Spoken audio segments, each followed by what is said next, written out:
হরে কৃষ্ণ, রাধে রাধে। আজকে পুজো দিতে এসে মনটা একেবারেই খারাপ হয়ে গেল।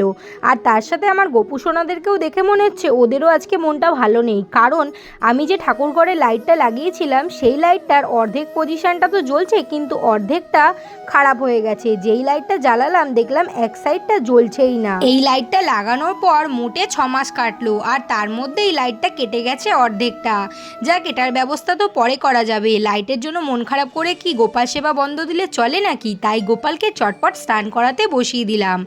আর একটার মধ্যে দুজনকে স্নান করিয়ে নেওয়ার পর গোলাকেও স্নান করিয়ে নিয়েছিলাম। আর একটা ঝামেলা যেতে না যেতেই চলে এসছে আরেকটা ঝামেলা। আজকে গোপালের দুখানা গামছাই অপরিষ্কার হয়ে পড়েছিল, তাই গোলারই একটা পরিষ্কার জামা দিয়ে ওদের সবাইকে গা মুছিয়ে পরিষ্কার করে নিলাম। তারপরে ওদেরকে সুন্দর করে জামা পরিয়ে শৃঙ্গার করিয়ে নিলাম। আর গরমকালের স্পেশাল ফল, যেটা এখন সবার বাড়িতেই রয়েছে, আম ভোগে লাগিয়ে নিলাম। হরে কৃষ্ণা, রাধে রাধে। আজকে ভিডিওটি এতটুকুই ছিল।